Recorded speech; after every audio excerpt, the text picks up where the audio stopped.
ආසෙන් ප්‍රශ්නේ carbon dioxide gram 22ක අඩංගු carbon dioxide තියෙනවා කාබන් ඩයොක්සයිඩ් ග්‍රෑම් 22ක අඩංගු CO2 අණු ගණන තමයි අපෙන් අහන්නේ CO2 අණු ගණන හරි හරි අපි බලමු දැන් මෙහෙමනේ අපිට අවගාඩ්‍රෝ නියත තියෙන ඒ තියෙන අණු ගණන අපිට හොයන්න තියෙන්නේ හරිද CO2 ග්‍රෑම් ඒ කියන්නේ කාබන් ඩයොක්සයිඩ් ග්‍රෑම් 22ක තියෙන CO2 මවුල ගාන අපි හොයමුකෝ. ඒතර මවුල ගාන අවගාඩ්‍රෝ එකෙන් වැඩි කරාම අණු ගාන එනවා කියලා අපි දන්නවා.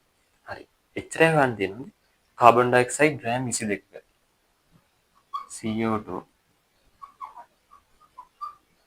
ග්‍රෑම් 22ක මවුල ගාන අපි හොයමු. කොහොමද මවුල ගාන හොයන්නේ?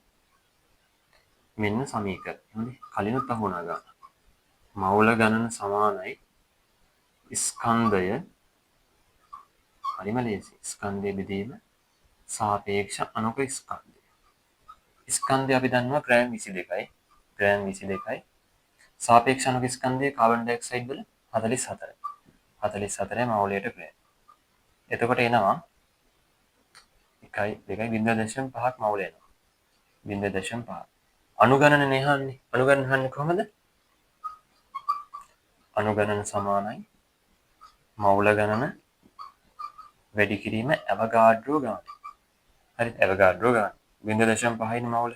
0.5යි. ඒක වැඩි කරන අවගාඩ්‍රෝ 6.0222 1023.